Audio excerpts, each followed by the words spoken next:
What would you do if the person meant to protect your family became its greatest threat? When I went into early labor, desperate and in pain, I begged my mother-in-law for help. Instead, she slapped me. Then without warning, she shoved me, sending me crashing to the ground. Pain exploded through my body as I lay there bleeding, my vision fading. But before I lost consciousness, I saw something. Something that changed everything. This wasn't just cruelty. It was deliberate. And when I woke up, I knew she would never get away with this. When I went into early labor, desperate to get to the hospital, my cruel mother-in-law refused to help. The pain twisted through me like a knife, and as I reached for my phone to call an ambulance, she snatched it from my hands. Then without warning, she struck me. The slap burned across my cheek, a sharp sting of humiliation and shock. Before I could react, she shoved me, hard. I lost my balance, tumbling backward, landing on the cold ground. Pain shot through my body, my vision blurring as everything spiraled into darkness. But when I woke up moments later, what I saw left me completely stunned. My name is Sarah Thompson, and I'm 32 years old. I work as a creative designer for a local publishing company, though right now I'm on maternity leave. My husband, Jake, and I live in a cozy home in the suburbs of New Haven. A home that should have been my sanctuary, filled with wedding photos, baby items, and pastel-colored walls. Instead, it often felt like a war zone. Jake's mother, Karen, and his sister Tiffany lived next door, their presence a constant weight pressing down on me. From the day I married into the family, they made it clear I was never good enough.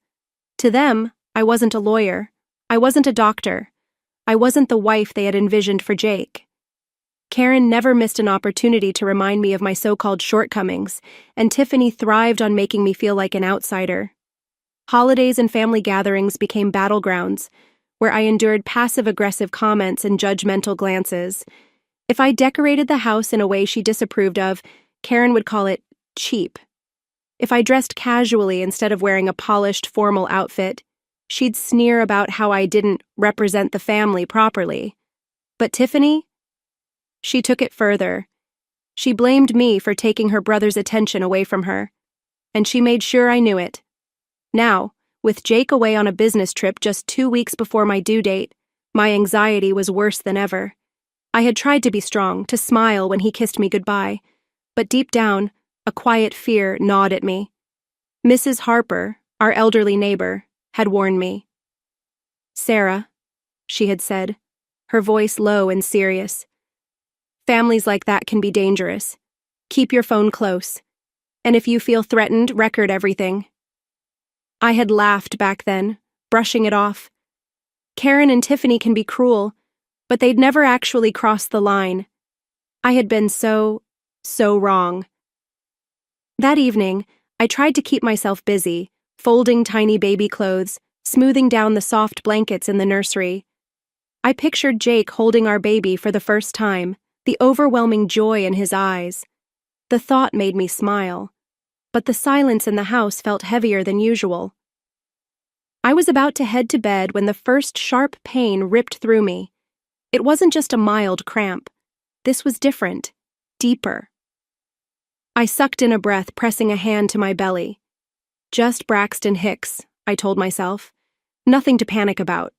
But when I stood up, a searing pain shot through my lower abdomen.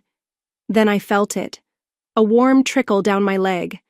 I froze, dread coiling in my stomach. Slowly, I looked down. Blood. A sickening wave of panic crashed over me. Number, it's too soon. I grabbed my phone, my hands shaking as I called Jake, straight to voicemail. I tried again. Nothing. Terror clawed its way up my throat. I needed an ambulance. I dialed 911, but the line was busy. The storm outside had knocked out power in parts of the city. Emergency services were overwhelmed. I couldn't wait. My baby couldn't wait. With no other choice, I turned toward the one option I had left. Karen and Tiffany. My legs trembled as I made my way to their door, holding my stomach with one hand and the phone in the other. The short distance felt like miles. I was drenched in sweat by the time I reached their porch. I rang the doorbell and pounded on the door, tears streaming down my face. "Karen, Tiffany, please, I need help." The porch light flicked on, and I heard footsteps approaching. The door swung open, revealing Karen in a silk nightgown. Tiffany stood behind her, holding her phone like she was ready to record me for some twisted entertainment. Karen's eyes scanned me, and instead of concern, I saw irritation. "What on earth is this nonsense, Sarah?" she said, folding her arms. "Why are you banging on my door at this hour?" "I'm bleeding," I gasped, leaning against the door frame for support. "I need to go to the hospital. Please call an ambulance." Karen scoffed, her eyes cold and dismissive. "You're overreacting. Aren't you supposed to know your own condition? You're the one carrying the baby." Tiffany smirked and lifted her phone, pointing it at me as if I were some pathetic spectacle for her social media. "Look at you, Sarah. Just a designer and you can't even handle pregnancy." I clutched my stomach, my vision blurring as another wave of pain shot through me. "Please, I'm begging you. I don't have time." Karen's expression hardened. "You think you can just disrupt my night like this? I won't let you ruin Jake's career by creating a scene." Without warning, she slapped me across the face, the sharp sting sending me stumbling backward. My cheek burned, and before I could process it, she pushed me off the porch. I landed hard on the cold stone pathway, pain shooting through my back and abdomen. Tiffany's mocking laughter echoed behind me. "You're pathetic, Sarah. Go deliver the baby yourself." I lay there breathless and bleeding as their front door slammed shut. My fingers fumbled for my phone, and through the haze of pain, I remembered Mrs. Harper's advice. With trembling hands, I opened the recording app and pressed start. I had no strength left to get up. All I could do was lie there, hoping someone would find me before it was too late. I don't know how long I lay there, but the cool night air was seeping into my skin, making me shiver. The cold stone beneath me felt like ice, and the pain in my abdomen was becoming unbearable. I tried to stay awake, but my body was giving up. The weight of exhaustion pressed down on me, pulling me toward unconsciousness. My mind was a fog of fear and desperation. Just when I thought this was the end, I heard the faint sound of footsteps approaching. Someone was running toward me. The familiar voice of Mrs. Harper broke through my daze. "Oh my God, Sarah! Stay with me!" she cried, crouching beside me. Her warm hands gripped my shoulder gently but firmly, trying to keep me conscious. "I'm calling an ambulance right now." I heard her voice, but it felt like it was coming from a distance. Her hands shook as she dialed 911, giving the emergency operator our location. "There's heavy bleeding and she's unconscious. Hurry!" Her voice cracked, but she never let go of me. "Sarah, don't close your eyes. Help is coming," she pleaded, stroking my hair like a mother comforting her child. I wanted to respond, to tell her I was trying, but my lips wouldn't move. The pain was too much, and darkness crept further into my vision until everything went black. Blinding lights pierced through my eyelids as I slowly drifted back to consciousness. The sharp, sterile scent of disinfectant filled my lungs, and the rhythmic beeping of machines echoed in the stillness. A soft blanket draped over me, its warmth barely reaching the chill inside my bones. My body felt heavy, distant, as if I weren't fully there. I blinked, my vision swimming until a figure came into focus, a nurse, her kind face hovering above me, adjusting the IV in my arm. "You're awake," she said gently. "Try not to move too much. You've been through a lot." A deep, primal panic surged through me. "My baby?" The words barely escaped my lips, raw and fragile. My chest tightened, fear clawing at my ribs. The nurse placed a reassuring hand over mine, her touch warm, steady. "The baby is fine," she said with a soft smile. "We had to perform an emergency C-section, but you have a healthy baby girl. She's in the neonatal unit for observation, but she's stable." Relief crashed over me in waves, my breath hitching as tears spilled down my cheeks. She's alive. After everything, after the horror, the pain she had made it. I closed my eyes, silently thanking every force in the universe for sparing her life. Then, the door creaked open. A tall man in a police uniform stepped inside, his gaze sharp yet compassionate. He moved with quiet authority, pulling a chair beside my bed before speaking. "Mrs. Thompson," he introduced himself, his voice firm but calm. "I'm Detective Harris. We've already reviewed some of the evidence." He reached into his bag, retrieving a sealed plastic pouch. Inside was my phone. "We found this at the scene, and the recording you made, it's crucial to the case." My throat tightened as he placed it gently on the bedside table. "The audio captured everything," he continued. "Karen and Tiffany refusing to help, the slap, your fall, your cries for help. It's strong enough to build a solid case against them." A mix of relief and lingering fear swirled inside me. Then, another figure appeared at the doorway, Mrs. Harper.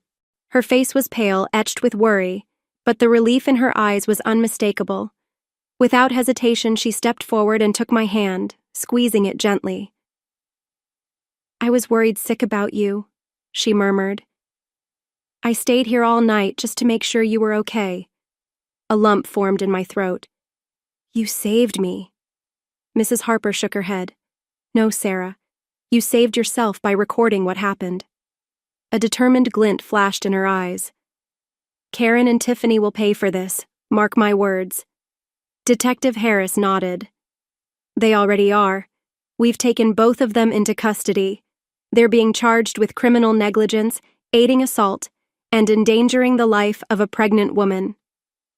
The weight of his words settled over me, heavy yet freeing. Justice. For the first time since that terrible night, I felt the grip of fear begin to loosen. I let out a shaky breath, my body trembling with the release of it all. "Thank you," I whispered, though the words felt inadequate for the gratitude welling inside me. Then footsteps, hurried, desperate. The door burst open, and there he was, Jake. His suit was wrinkled, his tie loosened, and his usually neat hair was a disheveled mess. Dark circles clung beneath his eyes, evidence of exhaustion, of panic, of a man who had rushed straight here without pause. "Sarah," he gasped. His breath was ragged as he stumbled toward me, his hands trembling as they cupped my face, careful, so painfully careful to avoid the bruises. His fingers brushed over my skin like he was afraid I might break. "I came as soon as I could," he choked out, his voice cracking. "I'm so sorry. I didn't know."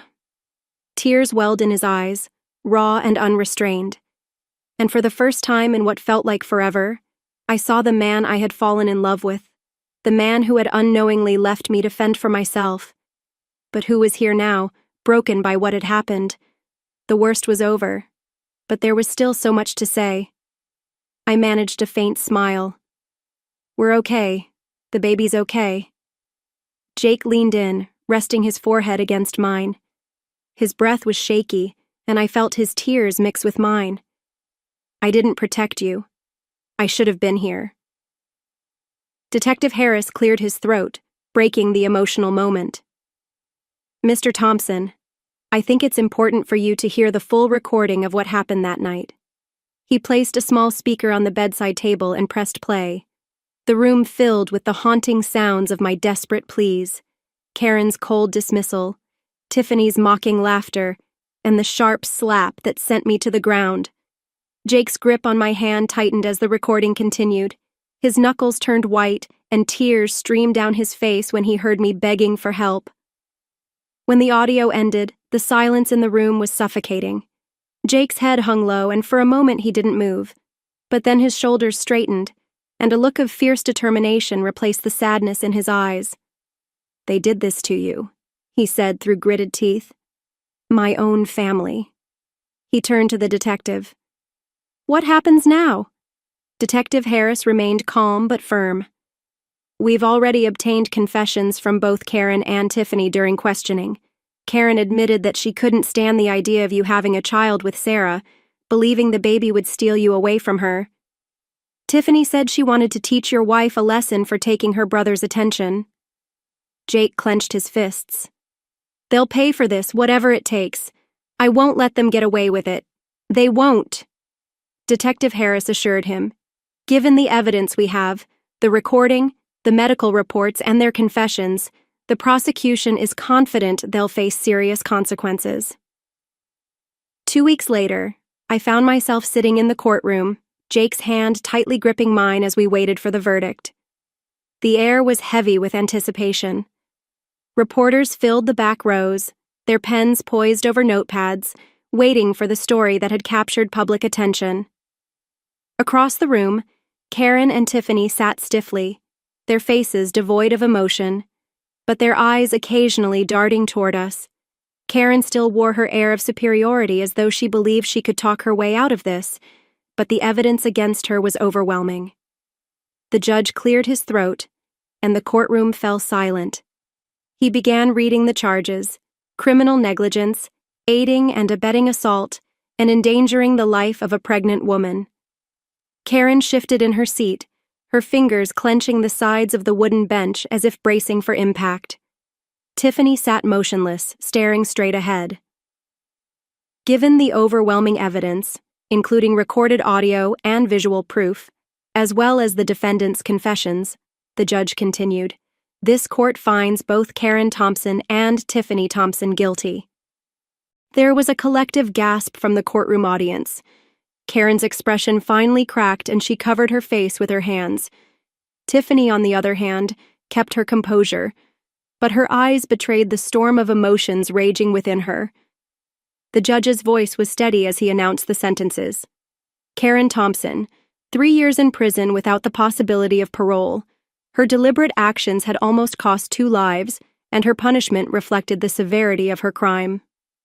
Tiffany Thompson, 2 years of probation, 500 hours of community service, and mandatory psychological counseling. The judge cited her lesser role and age as mitigating factors, but she wasn't walking away unscathed. The weight of the verdict settled over me like a warm blanket, bringing a sense of closure I hadn't realized I needed.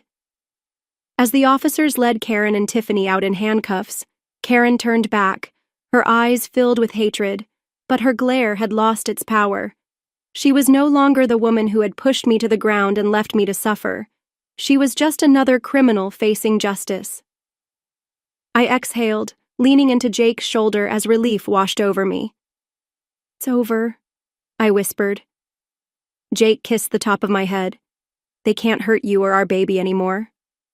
The rich aroma of fresh coffee filled the kitchen as golden sunlight streamed through the wide windows of our new home in Evergreen Hills. The cream-colored walls, adorned with family photos, reflected the warmth of a fresh start, and the laughter of our 1-year-old daughter, Grace, echoed through the house like the sweetest melody. She toddled across the living room, chasing a toy ball, her tiny giggles filling every corner of our world. "Lunchtime, Grace!" I called, placing a bowl of warm soup and her favorite mashed carrots on the table.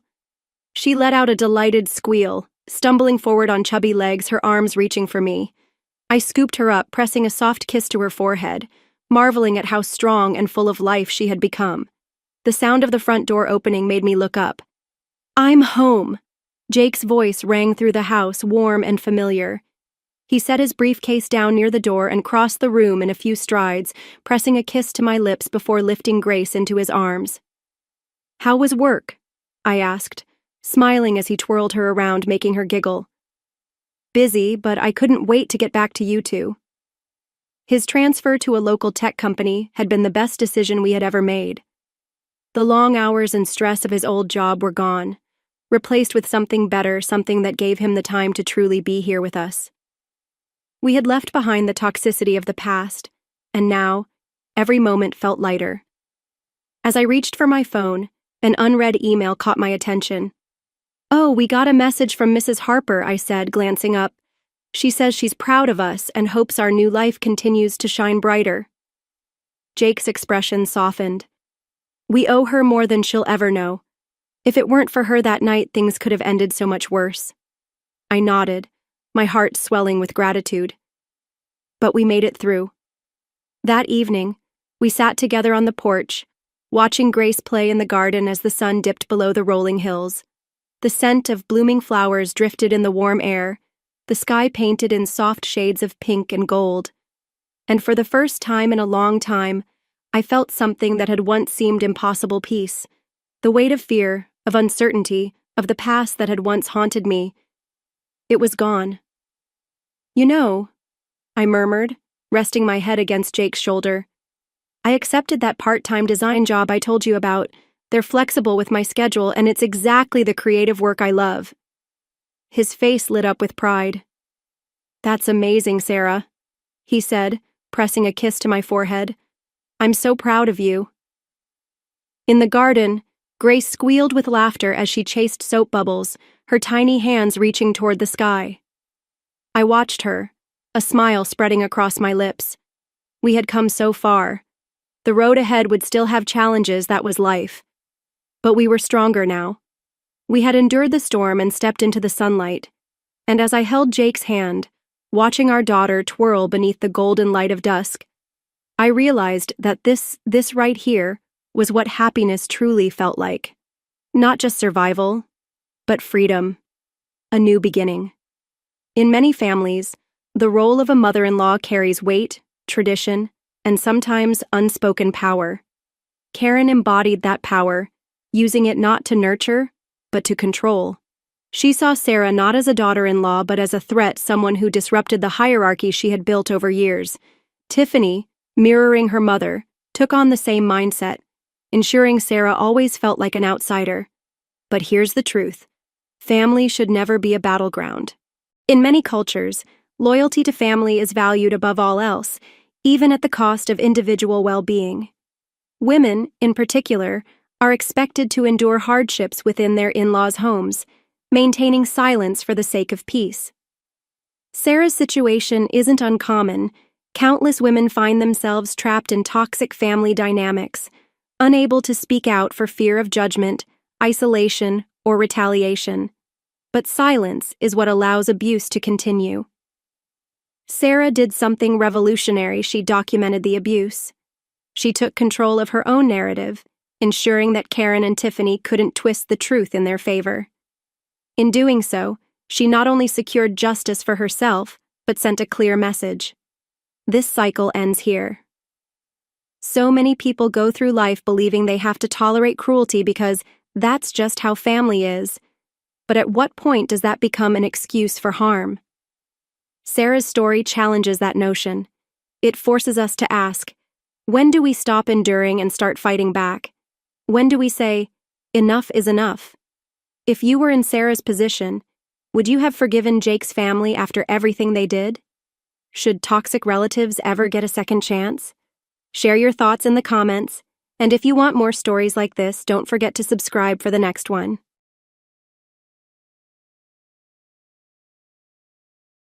Blythe, your husband isn't who you think he is. Dr. Monroe's words hit me like a freight train. I blinked, trying to process what he'd just said. The sterile clinic walls seemed to close in around me. "I'm sorry, what?" I managed to stammer. "Dr. Monroe leaned forward, his eyes filled with concern. "I've uncovered some troubling information about Harvey's past. There's evidence of his involvement in a fraudulent scheme. I felt compelled to tell you, given the potential danger." My mind raced. Harvey, my quiet, dependable husband of 5 years, involved in fraud? It didn't make sense. "There must be some mistake," I said, my voice barely above a whisper. Dr. Monroe shook his head. "I wish there was. But the evidence is clear. Blythe, I urge you to consider your safety. Harvey's past actions suggest he may not be the man you believe him to be." I stood up abruptly, nearly knocking over the chair. "I need to go," I muttered, fumbling for my purse. As I rushed out of the clinic, my world tilted on its axis. The bustling street outside felt surreal, like I'd stepped into someone else's life. My name is Blythe, and I just found out my husband might be a criminal. I walked aimlessly, my thoughts a jumbled mess. How could this be happening?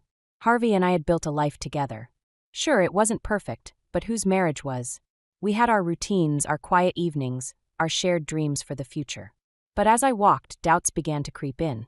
The way Harvey always changed the subject when I asked about his past. The tension that filled the air whenever his family visited. The locked drawer in his desk that I'd never questioned. I found myself in front of our modest suburban home, staring at it like I'd never seen it before. Taking a deep breath, I stepped inside. "Harvey," I called out, my voice shaky. He appeared from the kitchen, wiping his hands on a dish towel. Hey, Han. How was the doctor's appointment? I studied his face, searching for any sign of deception. But all I saw was the same man I'd woken up next to for the past 5 years. It was interesting, I said carefully. Dr. Monroe had some concerns. Harvey's brow furrowed. Concerns? About what? I hesitated, torn between confronting him and playing it safe. About your medical history, I said finally. He mentioned some discrepancies. A flicker of something, fear? Anger? Passed over Harvey's face before he smiled. Oh, that. Probably just a mix-up with the paperwork. You know how those things can get confused. I nodded, not trusting myself to speak. Was he lying? Or was Dr. Monroe mistaken? Listen, Harvey said, moving closer. I've got to run out for a bit. Promised to help Margot with some stuff at her place. You'll be okay here? Sure, I said, forcing a smile. Go ahead. As soon as the door closed behind him, I sprang into action. I had to know the truth. I headed for his desk, determined to find answers. Little did I know, my search for the truth would unravel everything I thought I knew about my life, my marriage, and the man I called my husband. I stared at the locked drawer in Harvey's desk, my heart pounding. The key wasn't in its usual hiding spot. Of course not. Why would Harvey make it easy for me? Frustrated, I slumped into his chair, my mind racing back to our wedding day 5 years ago. It had been a small, quiet affair, just us and a justice of the peace. No family, no friends. At the time, I'd thought it romantic. Now, I wondered if it had been the first red flag. It'll be our little secret, Harvey had whispered, slipping the ring on my finger. I'd been so desperate for companionship, so tired of my solitary life, that I'd ignored the warning signs. The way Harvey dodged questions about his past. The tense phone calls with his sister Margot that always ended abruptly when I entered the room. A knock at the door startled me from my reverie. I froze, panic rising in my throat. Had Harvey forgotten something? Blythe, you in there? It was Gideon, my manager from work. Relief washed over me as I hurried to answer. Gideon, what are you doing here? He held up a file. You left this at the office. Thought you might need it for tomorrow's presentation. I took the file, grateful for the distraction. Thanks. Do you want to come in for a coffee? Gideon hesitated, then nodded. As we sat in the kitchen, I found myself studying him. We'd worked together for years, and he'd always been a steady presence in my life. Unlike Harvey's family, who, everything okay, Blythe? Gideon's voice cut through my thoughts. You seem distracted. I sighed, debating how much to reveal. It's complicated. Harvey and I, we're going through some things. Gideon's expression softened. I'm sorry to hear that. Is there anything I can do? Before I could answer, the front door slammed. Harvey's voice boomed through the house. Blythe, whose car is that in the driveway? He appeared in the kitchen doorway, his eyes narrowing at the sight of Gideon. What's going on here?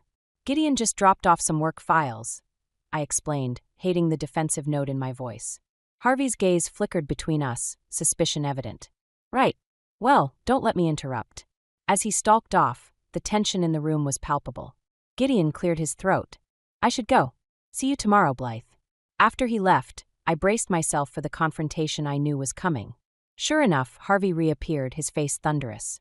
What was that about? He demanded. Nothing, I insisted. Gideon's my colleague, you know that. Harvey scoffed. Right, and I'm sure he just happened to stop by when I was out. The accusation stung, but it also ignited a spark of anger. What about you? I shot back. How was Margot? A flicker of something, guilt? Fear?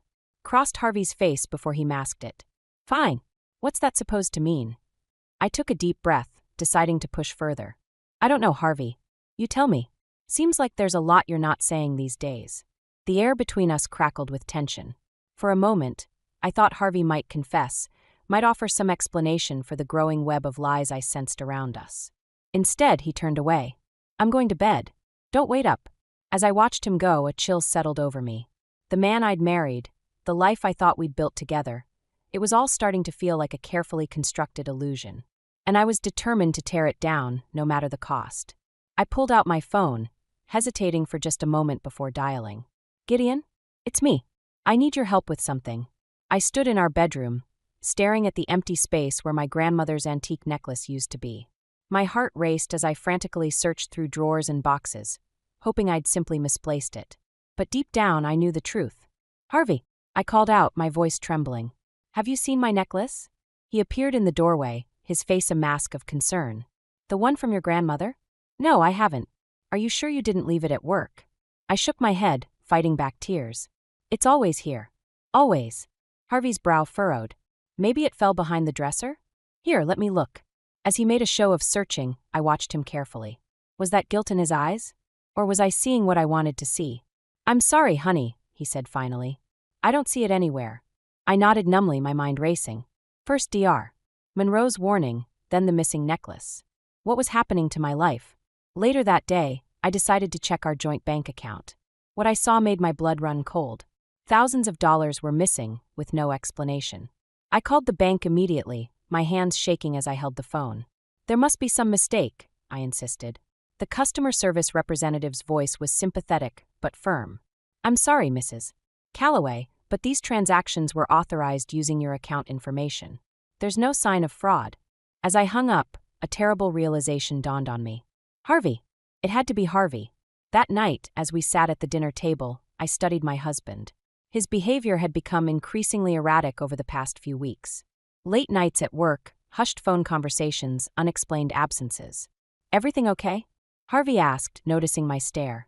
I forced a smile. Just tired. Long day at work. He nodded, returning to his meal.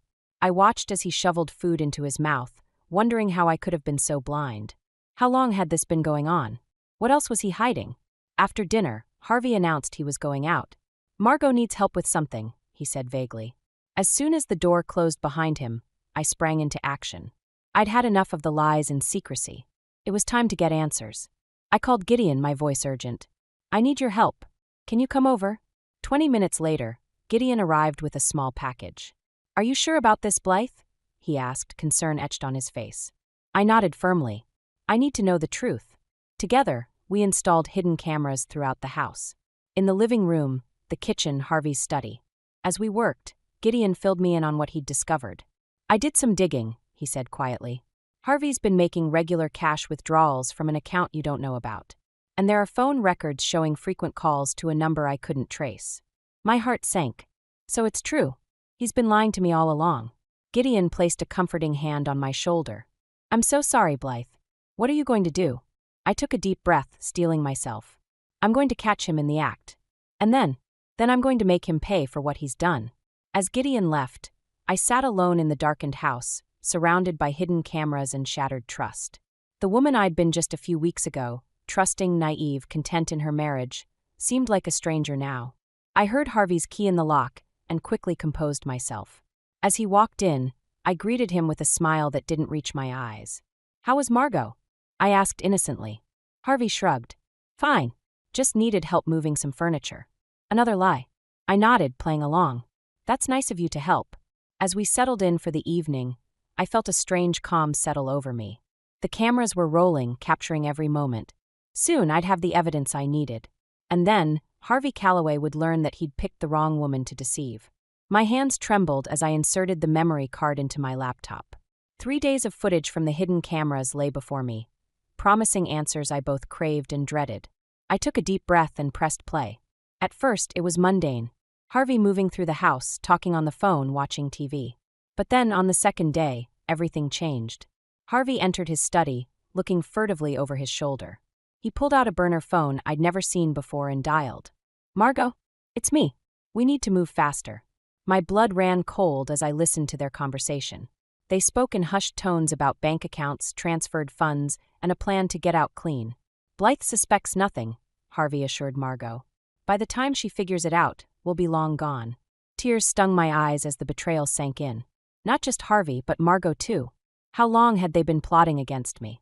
I fast-forwarded through hours of footage until I saw Harvey sneaking into our bedroom.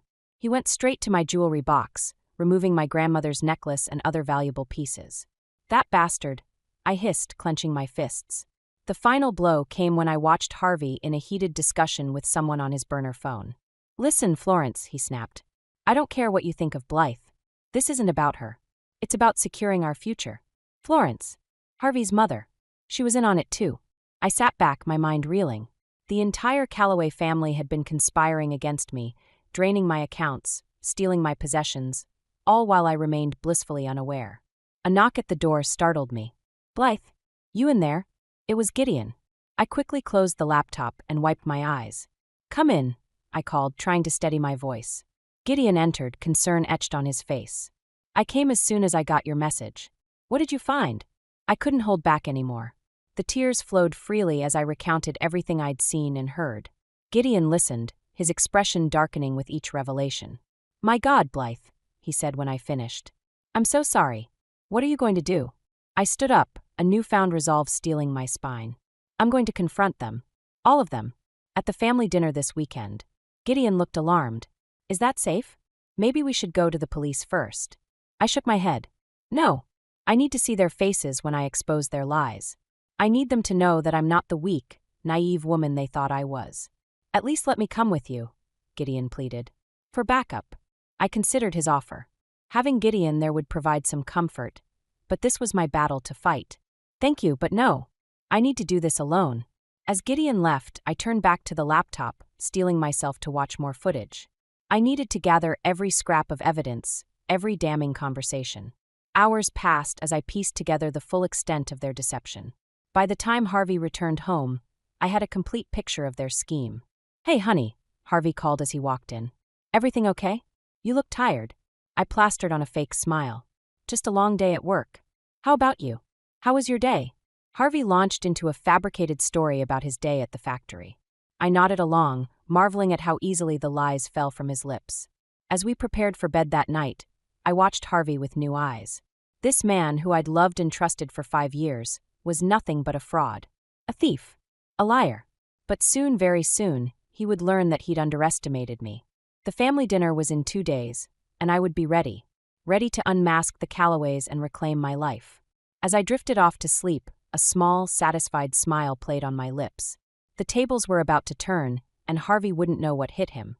The Callaway family dinner was in full swing, but the cheerful chatter felt like nails on a chalkboard to me. I sat at the table, surrounded by liars and thieves, my stomach churning with a mixture of anger and anticipation. Harvey sat to my right, laughing at one of Margot's jokes. Florence, his mother, eyed me with her usual disdain from across the table. If only they knew what was coming. "More wine, Blythe?"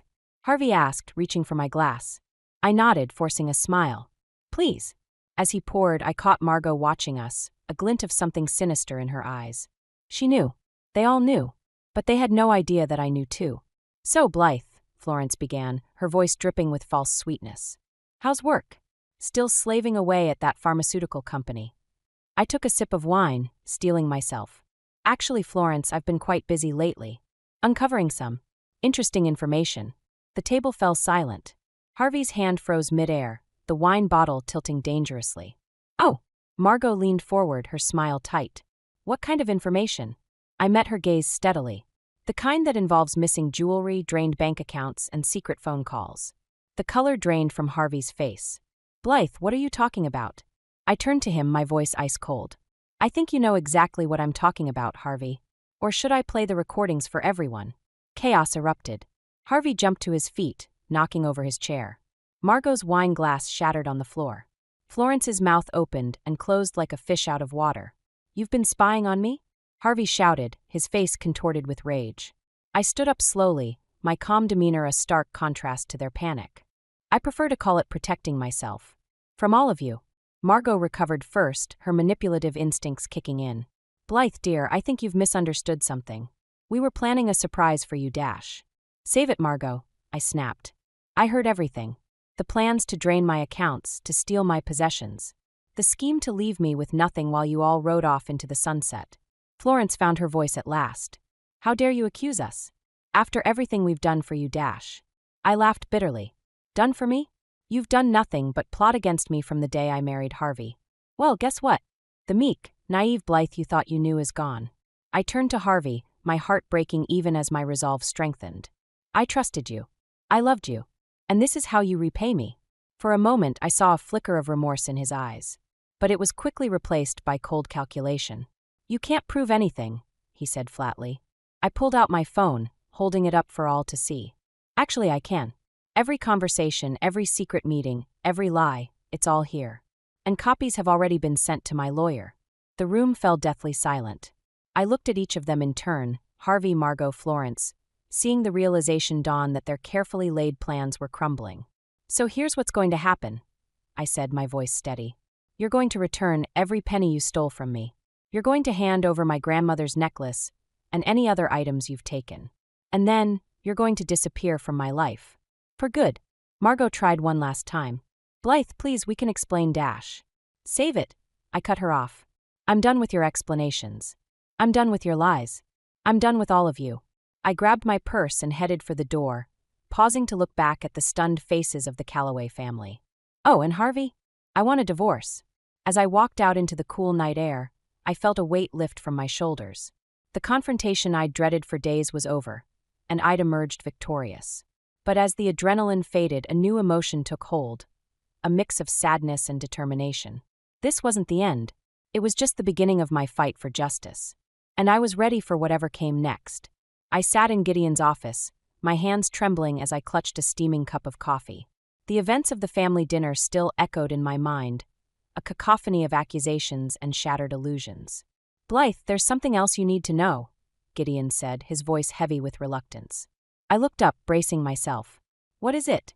Gideon hesitated, then pushed a folder across his desk. "I had a private investigator look into Harvey's recent activities. What he found? Well, it's not good." With shaking hands, I opened the folder. Photos spilled out, Harvey with a young woman I'd never seen before. They were laughing, holding hands, kissing. My stomach lurched. "Who is she?" I whispered. "Her name is Vanessa Reeves," Gideon replied. "She's 28, works as a real estate agent. And from what we've gathered, Harvey's been seeing her for at least 6 months." The betrayal cut deep, reopening wounds I thought had begun to heal. So all this time, while he was stealing from me, he was also planning a new life with her, Gideon finished gently. "I'm so sorry, Blythe." I stood up abruptly, pacing the office. He was going to leave me, use my money to start over with her. That bastard. Gideon watched me, concern etched on his face. "What do you want to do?" I stopped pacing, a cold determination settling over me. "I want to destroy him. I want to take everything from him, just like he tried to do to me."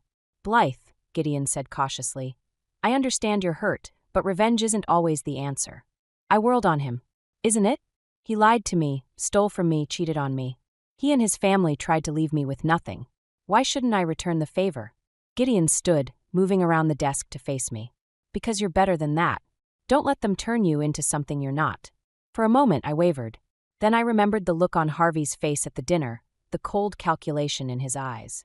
"No," I said firmly. "I'm done being the bigger person. It's time Harvey faced the consequences of his actions." I grabbed the folder, my mind racing. "I need to meet this Vanessa. She deserves to know what kind of man she's really with."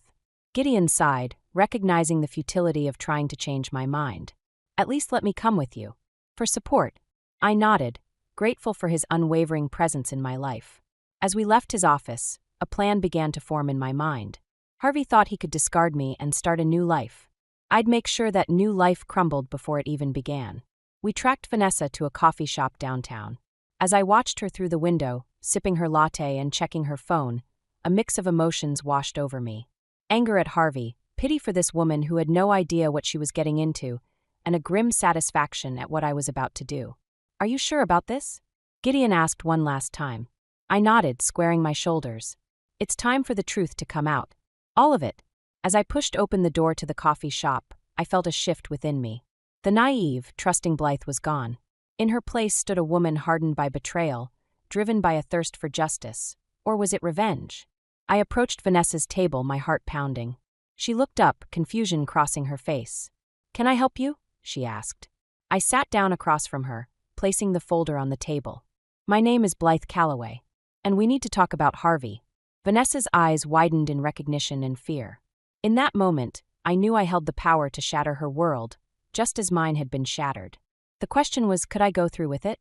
As I opened the folder, preparing to reveal Harvey's true nature, I caught sight of my reflection in the window. The woman staring back at me was a stranger, cold, determined, unforgiving. Was this really who I wanted to become? I sat across from Vanessa, the folder of damning evidence spread between us. Her face had drained of color as I methodically laid out Harvey's deceptions, his thefts, and his elaborate plans to start a new life with her using my stolen money.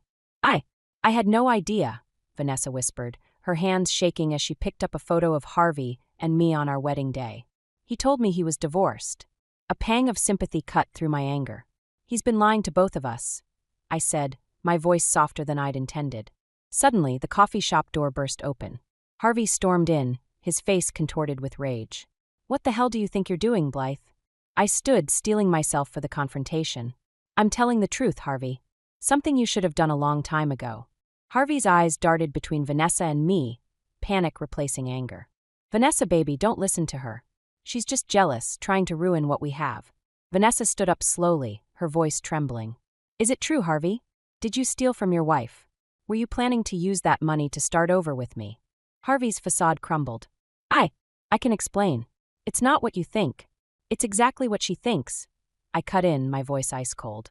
You're a liar and a thief, Harvey. And now everyone knows it. As if on cue, Margot burst into the coffee shop, followed closely by Florence. The look of horror on their faces told me they'd overheard everything. Harvey, what have you done? Florence wailed, her earlier disdain for me forgotten in the face of her son's exposed deceit. Margot turned to me, her usual smug expression replaced by desperation. Blythe, please. We can work this out. As a family. I laughed bitterly. Family? You were never my family. You were all in on this scheme from the beginning. Harvey made a last-ditch effort to salvage the situation. Vanessa, please. I love you. Everything I did was for us, for our future. Vanessa stepped back, disgust evident on her face. Our future? Built on lies and stolen money?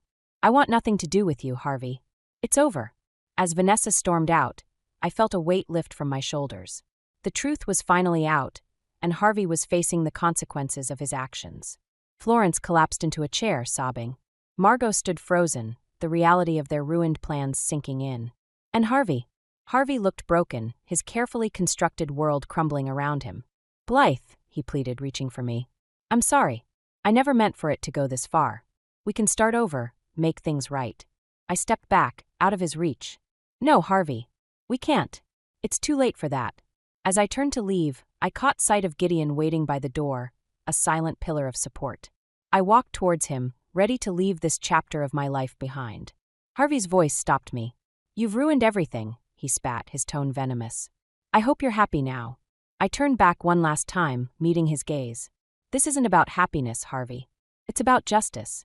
And you brought this on yourself. As Gideon and I stepped out into the sunlight, I felt a mix of emotions wash over me. Relief that the truth was finally out. Sadness for the years I'd lost to Harvey's deception. And a glimmer of hope for what the future might hold. Are you okay? Gideon asked gently. I took a deep breath, considering the question. No, I admitted. But I will be. As we walked away from the coffee shop, leaving behind the wreckage of Harvey's lies, I realized that this wasn't just an ending.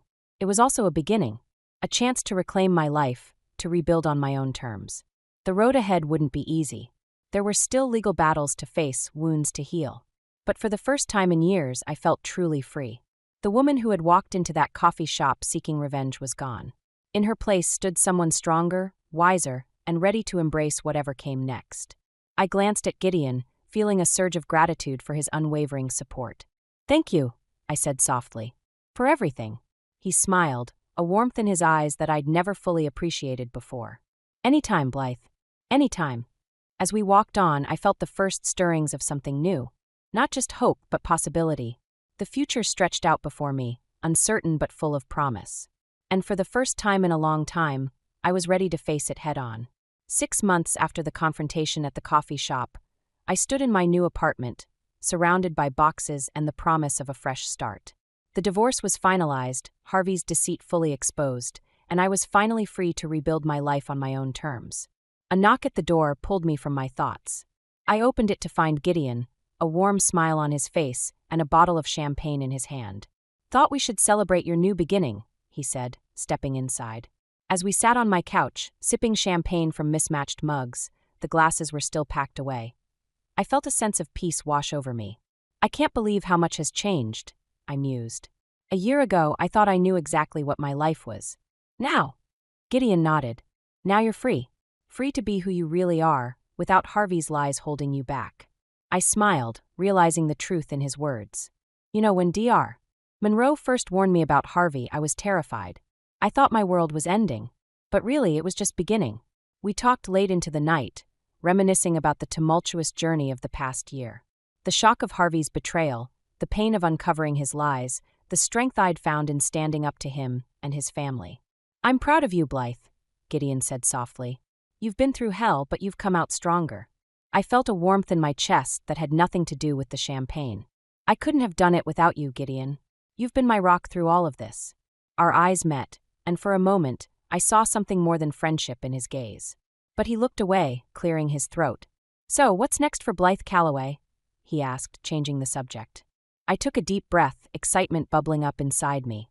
"Well, I've been thinking about that job offer from the research division. I think I'm ready to take on a new challenge." Gideon beamed. "That's fantastic. They'd be lucky to have you." As the night wore on, our conversation drifted to lighter topics.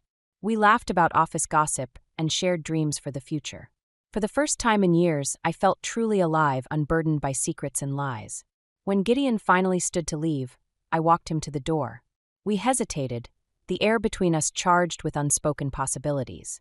"Blythe," Gideon started, then paused. I'm glad you're doing well." I smiled, understanding the words he couldn't say. "Me too, Gideon. Thank you for everything." After he left, I stood by the window, looking out at the city lights. My reflection stared back at me, and I hardly recognized the woman I saw. Gone was the naive, trusting Blythe who had let Harvey manipulate her. In her place stood a woman who had faced betrayal and emerged stronger, wiser, and more resilient. I thought about Gideon, about the potential for something more between us. But I wasn't ready, not yet. I needed time to heal, to rediscover who I was without Harvey's shadow looming over me. As I turned away from the window, my gaze fell on a framed photo of my grandmother. I picked it up, running my fingers over the familiar face. "You'd be proud of me, Grandma," I whispered. "I finally found the strength you always said I had." Placing the photo back, I felt a sense of closure wash over me. The past year had been a crucible, burning away the illusions and leaving behind something stronger, purer. I was no longer defined by Harvey's lies or his family's manipulation. I was simply Blythe, survivor, fighter, and architect of my own destiny. As I crawled into bed that night, I felt a sense of anticipation for what the future might hold. There would be challenges ahead, no doubt. But for the first time in years, I was excited to face them. Because now I knew the truth. I was capable of far more than I'd ever imagined. The woman who had once been content to live in Harvey's shadow was gone. In her place stood someone new, someone ready to step into the light and embrace all the possibilities that lay ahead. And as I drifted off to sleep, a smile played on my lips. Tomorrow was a new day, full of promise and potential. And I couldn't wait to see what it would bring.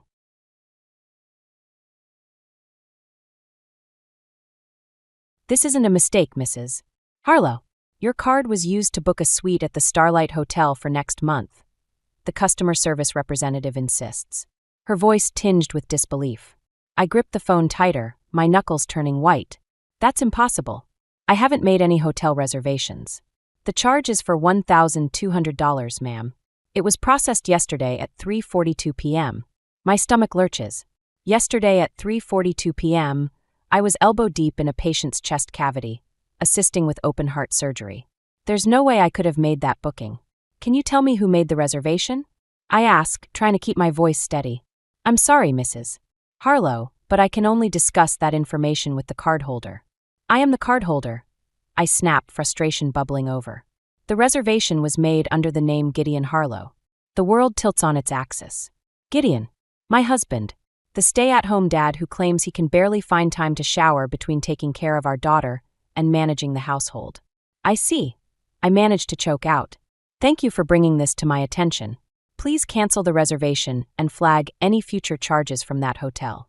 I hang up and stare at the wall, my mind racing. My name is Maggie Harlow, and I've just discovered that my husband of 15 years might be leading a double life. The front door slams, jolting me from my thoughts. Lila, my 16-year-old daughter, stomps into the kitchen, her face a storm cloud of teenage angst. "Mom, you won't believe what Dad did," she fumes, dropping her backpack on the counter. I brace myself. "What happened, sweetie?" "He forgot to pick me up from soccer practice." Again, I had to bum a ride from Jess's mom. I clench my jaw, anger simmering beneath the surface. "Did you try calling him?" Lila rolls her eyes. "Of course. It went straight to voicemail. He's probably napping again." The air quotes around napping make my heart clench. Has Lila noticed something off about her father's behavior too? I'm sorry, honey. I'll talk to him when he gets home. Don't bother, Lila mutters, grabbing an apple from the fruit bowl. He'll just make up some lame excuse like always.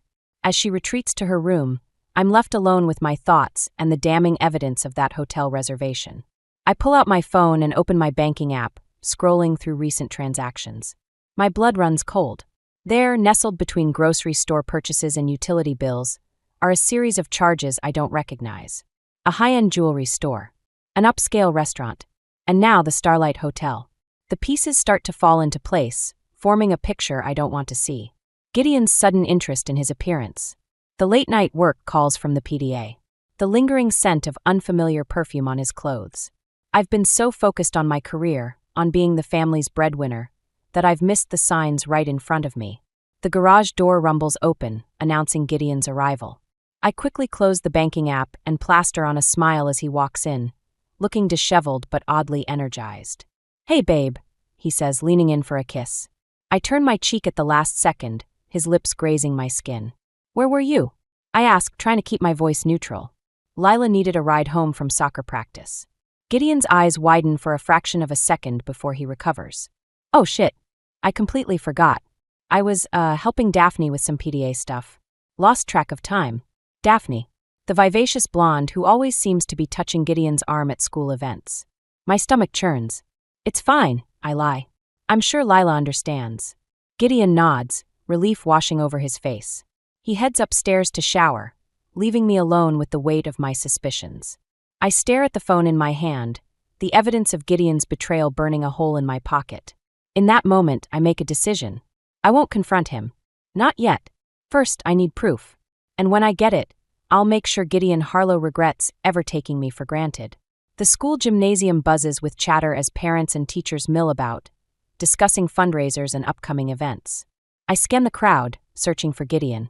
He'd insisted on coming separately, claiming he needed to set up the refreshment table. Now, 30 minutes into the event, he's nowhere to be seen. "Maggie, so glad you could make it."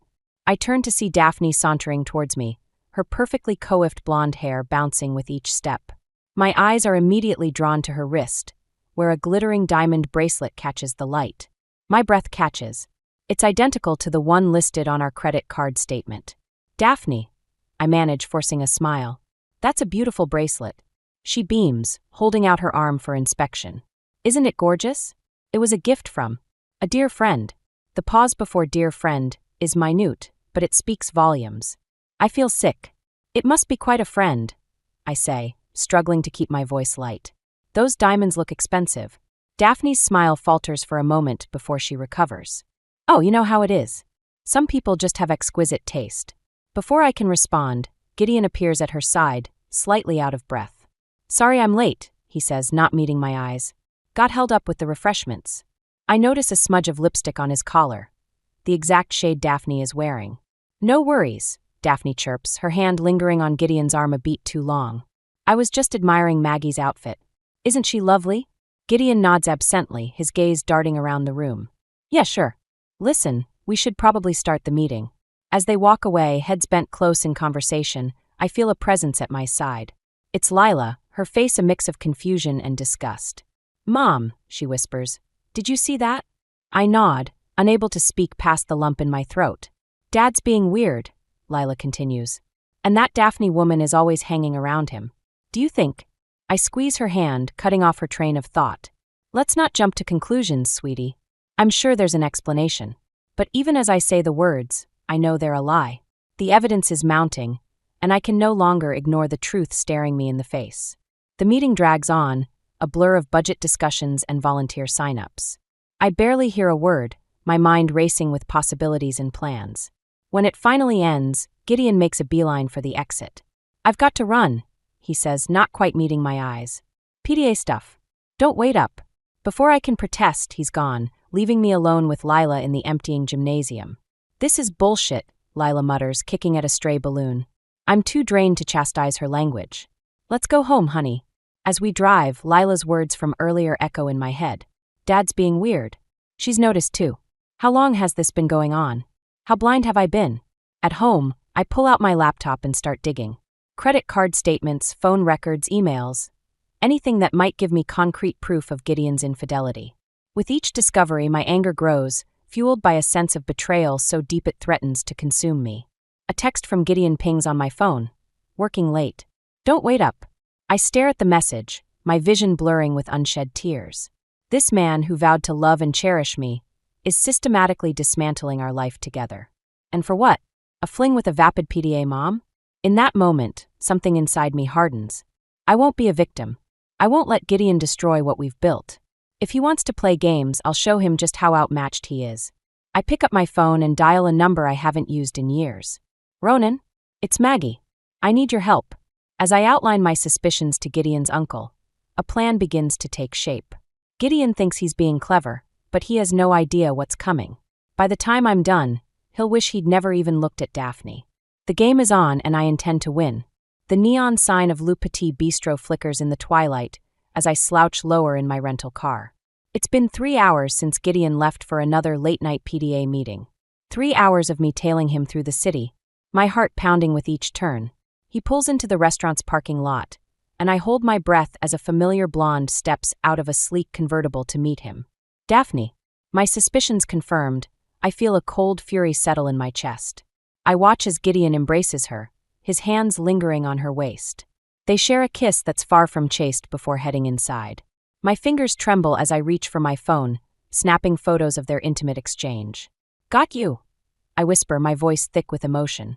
I consider storming in, confronting them both in a dramatic scene worthy of a soap opera. But Ronan's words echo in my mind. Patience, Maggie. Gather your evidence. Make it ironclad. So I wait, each minute an eternity. I imagine them laughing over wine, sharing secret smiles, while I sit alone in a cold car, my world crumbling around me. 2 hours later, they emerge, slightly disheveled and giddy with wine. I capture more photos as they say goodbye, Gideon's hands roaming places they have no business being. As Daphne drives away, Gideon checks his watch and swears. He jumps in his car and speeds off, likely rushing home to maintain his charade of devoted husband and father. I follow at a distance, my mind racing. How long has this been going on? How many lies has he told? How many times has he touched me after being with her? When we reach our neighborhood, I park a block away and wait. 10 minutes later, I enter our house, steeling myself for the performance of a lifetime. Gideon's sprawled on the couch, feigning sleep. His shirt is rumpled, and I catch a whiff of unfamiliar perfume as I pass. Hey, I say softly, playing the role of unsuspecting wife. Long meeting. He stirs, blinking up at me with false innocence. Yeah, budget stuff. Boring as hell. How was your night? Oh, the usual. Helped Lila with homework, caught up on some paperwork. Lied through my teeth. Followed my cheating husband. Photographed his infidelity. The usual. Gideon nods, already losing interest. I'm beat. Heading to bed. As he climbs the stairs, I feel a surge of rage so potent it nearly chokes me. How dare he? How dare he lie to my face, sleep in our bed, after what he's done? I wait until I hear the shower running before I retreat to my home office. With shaking hands, I upload the photos to my computer, each image a dagger to my heart. There's no denying it now. No explaining it away. The evidence is clear as day on my screen. A soft knock interrupts my thoughts. Lila peeks in, her eyes red-rimmed. Mom, is everything okay? I quickly minimize the photos. Of course, sweetie. Why do you ask? She hesitates, then blurts out. I saw Dad's car at Le Petit Bistro tonight. With Daphne's car. My heart sinks. Oh, Lila. It's true, isn't it? She whispers. He's cheating on you.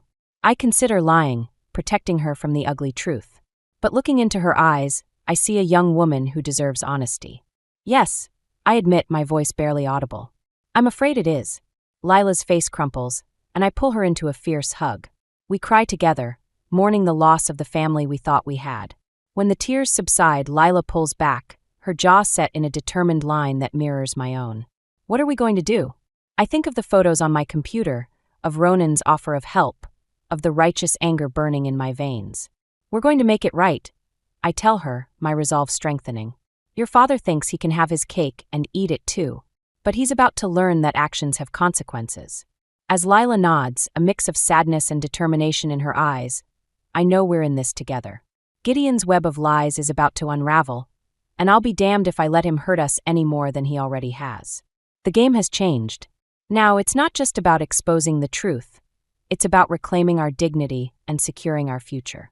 And I'm ready to play for keeps. The photos burn a hole in my pocket as I pace the living room, waiting for Gideon to return from his latest PDA meeting. My hands shake, a mixture of rage and nervous energy coursing through my veins. Lila's upstairs, headphones on, trying to drown out the impending storm. The front door opens and Gideon saunters in, whistling. The sound grates on my nerves like nails on a chalkboard. "Hey, babe," he says, leaning in for a kiss. I step back, my skin crawling at the thought of his lips on mine. "We need to talk," I say, my voice steely. His brow furrows in feigned concern. "Is everything okay?" I laugh, a harsh, bitter sound. "No, Gideon. Everything is not okay." I pull out the photos, spreading them across the coffee table like a macabre fan of playing cards. Gideon's face drains of color as he recognizes himself and Daphne in various compromising positions. "Maggie, I can explain." "Save it," I snap. "I've heard enough of your lies." He switches tactics, his expression hardening. "You followed me? What? You don't trust me now." "Trust you?" I scoff. "You've been cheating on me, spending our money on your mistress, and you have the audacity to talk about trust?" Gideon's eyes narrow. "Maybe if you weren't so focused on your career, I wouldn't have had to look elsewhere for companionship." The words hit me like a physical blow. "Are you seriously blaming me for your infidelity?" "You're never home, Maggie," he shouts. "You're always at the hospital, always putting your patients first." "What about me? What about our family?" "Our family?" I seethe. "You mean the family you've been lying to? The daughter you've been neglecting while you gallivant around with your PDA floozy?" The sound of a door slamming upstairs makes us both flinch. Lila storms down, her face a mask of fury. "Is it true?" she demands, glaring at Gideon. "Have you been cheating on Mom?" Gideon's face crumples. "Lila, sweetie, it's complicated." "It's not complicated," Lila cuts him off. "It's simple. You're a liar and a cheat." Before Gideon can respond, the doorbell rings. I open it to find Tessa, Gideon's mother, standing on our porch with a disapproving frown. "What's all this commotion?" she asks, pushing past me into the house. Her eyes widen as she takes in the scene. The photos on the table, Gideon's guilty face, Lila's tears. "What have you done now, Margaret?" Tessa snaps, rounding on me. "Always stirring up trouble with your accusations." I laugh incredulously. "Are you kidding me? Your precious son has been having an affair, and you're blaming me." Tessa waves a dismissive hand. "I'm sure it's all a misunderstanding. Gideon would never." "It's true, Grandma," Lila interrupts, her voice shaking. "Dad's been cheating. We have proof." Tessa blinks, momentarily stunned. Then her face hardens. "Well, if that's the case, I'm sure Margaret drove him to it with her obsession with work. A man has needs, you know." The room falls silent, the weight of Tessa's words hanging in the air. I feel something inside me snap. "Get out," I say, my voice low and dangerous. "Both of you, get out of my house." Gideon starts to protest, but I cut him off. "I want you gone by morning. Pack your things and leave. I'll have my lawyer contact you about divorce proceedings." "You can't do this," Gideon sputters. "This is my home too." "Not anymore," I say firmly. "You lost that right when you decided to betray us." Tessa grabs Gideon's arm, pulling him towards the door. "Come on, darling. You don't need this. You can stay with me until this blows over." As they leave, I catch a glimpse of uncertainty in Gideon's eyes. Good. Let him worry. Let him wonder what's coming next. When the door closes behind them, Lila collapses into my arms, sobbing. I hold her tight, my own tears falling silently. "What do we do now, Mom?" she whispers. I stroke her hair, my resolve strengthening. "We rebuild, sweetheart. We pick up the pieces, and we make a new life for ourselves. One where we don't need to rely on anyone but each other." As I comfort my daughter, my mind races with plans. Gideon thinks this is over, but he has no idea what's coming. With Ronan's help and my own determination, I'll make sure he regrets ever underestimating me. The war has just begun, and I intend to win. The sleek office of Ronan Harlow intimidates me as I sit across from him, my hands clasped tightly in my lap.